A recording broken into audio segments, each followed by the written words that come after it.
Welcome to my channel. My name is Rhea and this is your weekly astrology horoscope for the week of June 13th to June 19th, 2022. So let's get started now. Quite a few things are happening this week, right? Mercury is going to enter the sign of Gemini again. We have a full moon on Tuesday, a full moon in Sag. The sun this week is going to make a positive aspect with Saturn. Venus is going to conjunct the North Node and square Saturn this week. And we also have Venus sextiling Neptune. So a fair bit to talk about. Oh, and the sun is going to square Neptune as well. So a lot to talk about. So let's get started. Now Mercury has entered the sign of Gemini, right? And Mercury just retrograded in the signs of Gemini and Taurus. And if you watch me, then you know that it left its retrograde on June 3rd. So it's going direct now, but it's still covering the degrees that it retrograded over. So once Mercury hits 4 degrees, it will be out of its retrograde zone very soon. And Mercury is the ruler of Gemini, which means it works really well there. And Mercury is our logical mind. It's our thinking, it's our communication. So what that means is that generally when Mercury is in a sign that it likes to be in or rules our thinking, our communication, our intellect, our logic, our rational mind, work really well. So that's Mercury in the sign of Gemini, and it enters Gemini on Monday, June 13th. So that's the first thing. Now let's talk about the most important thing that's happening this week, and that's a full moon in Sag, right? That's happening on Tuesday, 14th June. The moon is right here at 23 degrees of Sag, and it is opposing the sun, which is in Gemini at 23 degrees, right? And that's a full moon when the sun and the moon oppose each other. And this full moon is happening at 23 degrees. You can see this. So if you guys know your chart, then look for 23 degrees of Sag. That's where this energy is going to influence you, that particular house. And for me, it's my 4th house. And my sun is right next to this full moon. My sun's at 24 degrees of Sag, so it's really close to my sun, this one. Anyway, let's talk about this full moon, right? A full moon is generally considered a completion point. It's considered an ending point of sorts, right? It's also a point where we can see things more clearly. Now, what I mean by that is that things become clearer to us, right? If we've been thinking, not being able to make sense of something or trying to figure something out, a full moon is when that something can reveal itself or we can find that clarity. So that's what a full moon is, generally speaking. And this full moon is making 2 important aspects, right? It is squaring Neptune, 90-degree angle, and Neptune is the planet of confusion, right? It can bring confusion and it can also be deceptive in a certain way. But Neptune is also our intuition. It's also the planet of spirituality. It's also the planet that wants us to surrender, right? That's the lesson of Neptune. Neptune teaches us to go with the flow, to surrender to something bigger than us, to something higher than us. So that's Neptune's message, that's Neptune's lesson. And since this moon is making a 90-degree angle, which in astrology represents challenge, so that we can change, right? What it means is that although, right, it's a point of clarity, a full moon, there is something confusing about it, right? There's something confusing, and it might be that we are not able to see things as they are, Neptune. But every planet has a positive manifestation and a negative manifestation, right? The negative manifestation of Neptune is confusion, is delusion, is deception. But the higher manifestation of Neptune is surrender. It's surrendering to a higher power, to our higher selves. It's also about embracing intuition. So what this means is that we might feel confused on this full moon. Things may not be as clear. Perhaps being intuitive about things, perhaps surrendering in a certain way might help ease that confusion. And the second aspect this full moon is making is a sextile to Saturn, right? Now, Saturn is the planet of decisions. It's the planet of streamlining things. It's the planet of hard work, right? But mainly, Saturn is the planet that likes to put things in order. It likes the structure. So that's what Saturn does. And this full moon is making a positive aspect, right? The lunar eclipse that we had a month ago on May 15th or 16th, right? That was in a square, a challenging aspect with Saturn. And why I'm bringing this up is because that full moon lunar eclipse was in the sign of Scorpio on the South Node in a square to Saturn, asking us to let go of something, right? Asking us to decide. What is it that you want to end? What is it that you want to begin? How do you want to streamline your life? So that questioning process started back then, and even the new moon in Gemini, the ruler of Gemini, Mercury, was in a square to Saturn, right, on the new moon. So there's been this certain need for us to let go of old things, and at the same time, a need to streamline and take decisions, right, in our lives. What stays, what goes? How do you want to go forward? How do you want to move forward? Is this the right way to do something? So that decision process has been on. And this moon is also making an aspect with Saturn, an easier one, which means a month ago, the decision was more challenging, I would say, right? More challenging. But now it's getting slightly easier, and this moon is also asking us to decide, and we will probably decide within this lunar cycle, right after the full moon. But it's asking a decision. It's asking the same things that the other two moons asked, the full moon lunar eclipse and the new moon, but in a gentler way. Right? It's asking in a nicer way that, hey, have you decided what's it gonna be? But there's some confusion with the square to Neptune. So that's the basic energy of this this full moon, sorry. And we also have Mars and Chiron conjunct on the full moon. Mars is the planet of our energy. It's the planet of our drive. It's the planet of moving forward and taking action, right? And it's meeting up with Chiron, the wounded healer, the planet that wants us to heal ourselves by facing our pain, by facing our wounds. So although we are receiving some sort of healing to our drive, because it happens, right? It happens sometimes due to the past, due to setbacks, things like that. We can lose that drive to move forward, right? That drive that says, you know what, I'm going to try this new thing. So sometimes because of the past or because of whatever reason, that desire to take initiative dwindles a little bit, and now it's meeting Chiron. So now we have to fix that, right? We have to face that part of ourselves that might say that, okay, I can't do this. No, too many setbacks, too many failures, I can't do this. No, we have to face that, and we have to change that and say, yeah, I can do this. But with Chiron, although we find that healing, the process of that healing can be a little bit challenging. So just keep that in mind, right? That we are healing that drive, that initiative to be able to make things happen, but it might feel challenging on the day of the moon, which is Tuesday.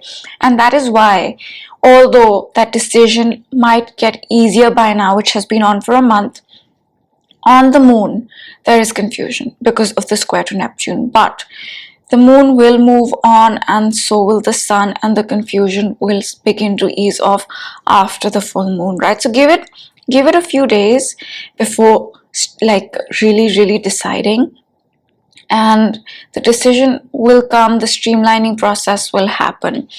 Now, for me, I have been trying to decide a lot of things for a month, and I'm just so confused. And that's also maybe because my sun is still being squared by Neptune almost exact, but I'm really confused, and it's been especially more intense for the past month because I have been wanting to change things. I've been wanting to change how I do astrology, or how the videos that I post, maybe create a new system for it, things like that. And I have a bunch of ideas, and I know something needs to change, but I can't figure out what. So hopefully this will help me, right? It's something like that you begin to think things, you begin to wonder, and in your heart, yeah, right, in your inner being, you feel a change is required, but you don't know what that change is quite yet. So give it time, and hopefully we'll talk about it, but hopefully by the end of the week the confusion should get better. And these are the most important aspects of this full moon. And let's talk about the sign of Sag.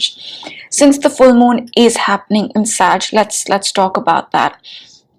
Now, Sag is a very hopeful, optimistic energy, right? Sag always sees the glass half full. And I think what this moon will require of us is to keep that hope alive in a certain way, right? Keep that optimism alive in a certain way. And Sag is also about finding meaning and seeking for answers. So maybe, yes, if you're planning to decide something, streamline your life in a certain way, intuition will help. But our logical mind on this full moon is very strong. Mercury is in Gemini on this moon. So both logic and intuition will work. But I think since it's a square to Neptune, don't disregard your intuition. If in your gut you feel a certain way, listen to it, right? Just listen to it. And why I brought this up is because Sag, yes, it's hope, it's optimism, and we might be required to keep that, going on this moon. But Sag is also a sign that's about the meaning of life, right? It's about finding the meaning of life. It's about finding something that gives you meaning. That's Sag. Sag is about wisdom and acquiring knowledge and going on adventures and traveling. And let's ask the question, why does Sagittarius do all these things? I'm not saying if you're a Sagittarius, you do these things. I'm a Sag, but I'm just saying Sagittarius energy manifests in this way. And Sag goes on adventures, travels to foreign lands, and reads these books and all these things, right? Acquires wisdom and is really interested in knowledge that is not like technical knowledge, but more abstract knowledge, more about life and finding meaning and that sort of thing. And it does that because it's looking, it's searching for meaning. Right? So why is that important on the moon? It's important on the moon because whatever answer you get, whatever decision you take, whatever streamlining you do, maybe, try to do it in a way that it fulfills you. It gives you a certain sense of meaning and purpose, right? Because sometimes we do that. We take that logical decision that may not fulfill us completely, or that logical, rational way of thinking that leaves us unfulfilled at a deeper level. So on this moon, whatever you decide, that's fine. But go with your gut, listen to your gut, and make sure it gives you some sense of meaning and happiness, because that is important, and that's what Sag is all about, right? That's what it is about. It's about finding that meaning in life. And I can attest to that Sagittarian energy. I can. Whatever I do, and I have traveled a lot, and I have lived in different continents, I won't even say countries, and all that is done with a deeper purpose, with the sense of trying to find certain answers, right? I have Mars in Sag, Mercury in Sag, I see in Sag, the Sun in Sag, Jupiter is on my ascendant, so a lot of Sagittarius, right? And I understand that need to find meaning and give something, and find that purpose in life. So make sure you work from a place of intuition and finding meaning if you are streamlining. But wait it out, right? Wait it out a little bit. Wait till the confusion goes away and you're absolutely sure you're able to see things completely clearly, and it's not going to take very long for the confusion to go. So that is Tuesday, okay? And now I'm going to move up the chart to Thursday, and we'll see. Thursday is when two important things happen. So let's see.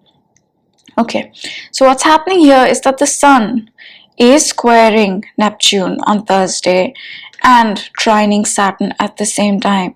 Challenging aspect, harmonious aspect. So again, there's this decision with the trine to Saturn, or that streamlining process, or that process of giving order and structure to things in our lives, getting organized. That's happening, that's flowing, right? That's flowing, that's getting easier. But there is still some confusion because the Sun is going to square Neptune exact on Thursday. And by this time, the moon would have moved on, and it's getting ready to conjunct Pluto, but it is making a positive aspect with Neptune. So I would say there is a certain degree of confusion or lack of clarity even on Thursday.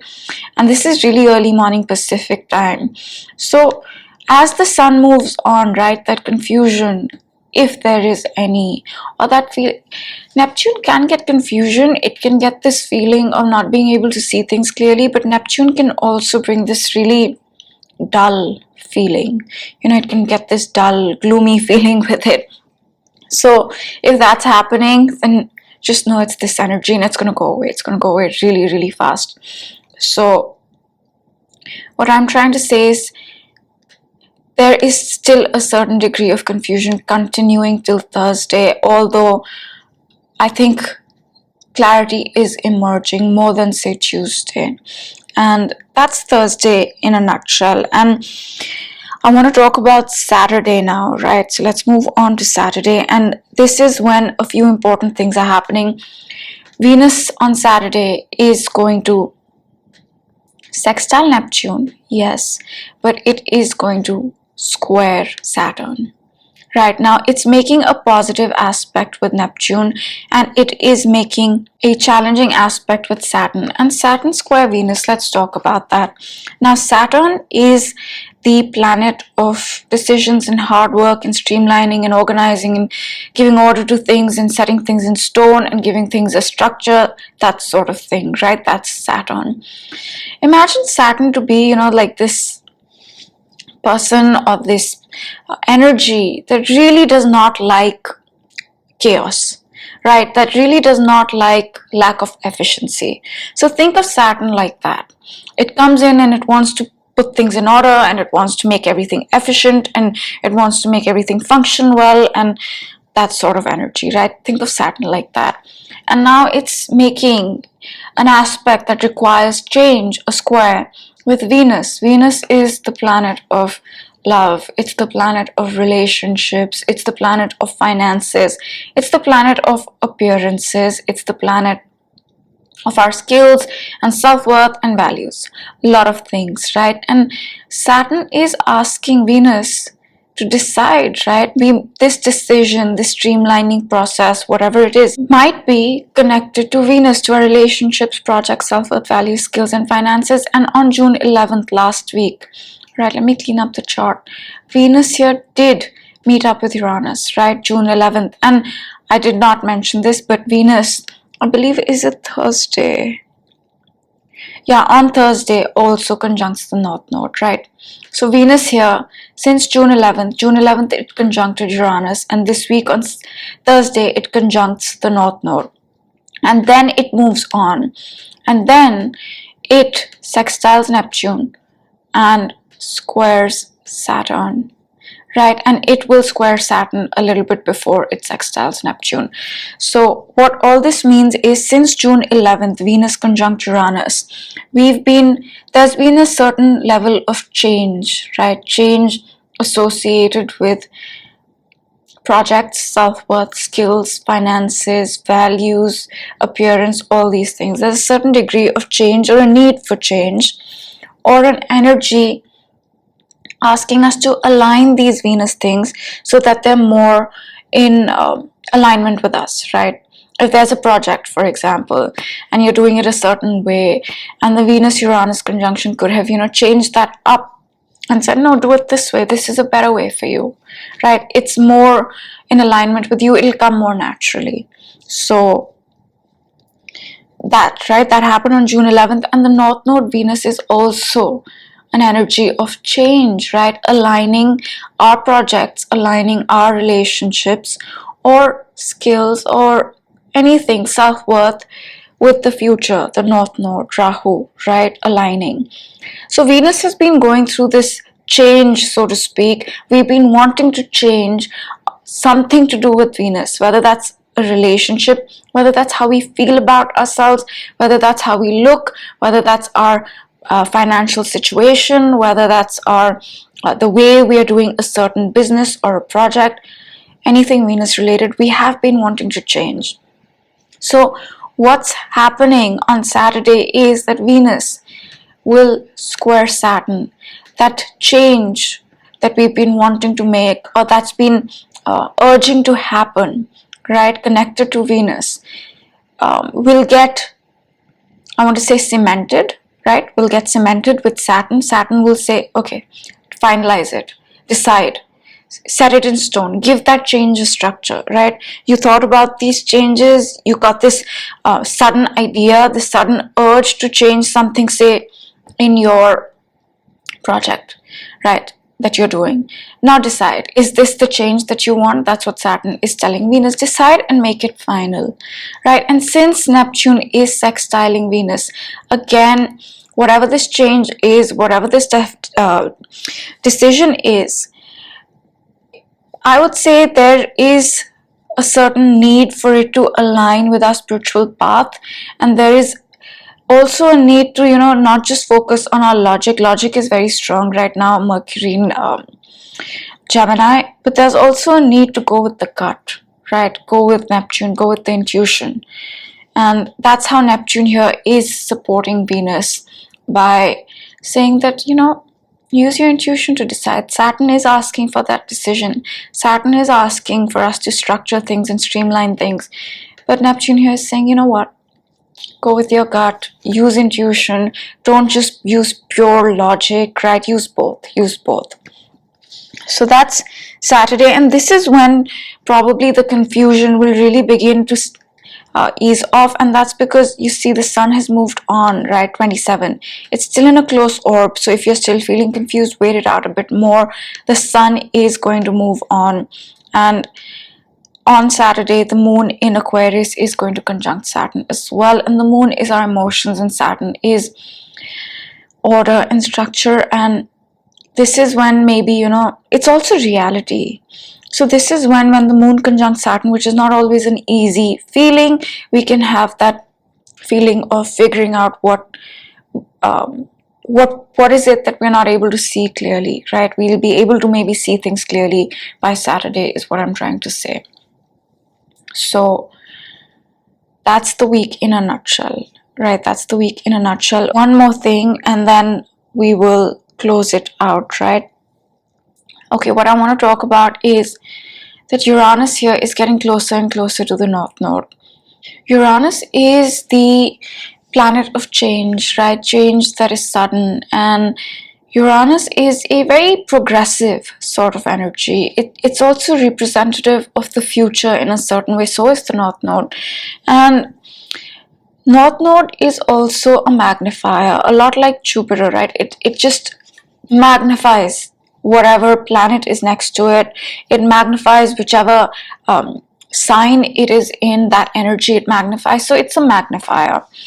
And these two are going to conjunct on July 31st, right? So about a month from now. But right now we're feeling the build-up. They're very close. We're feeling the build-up.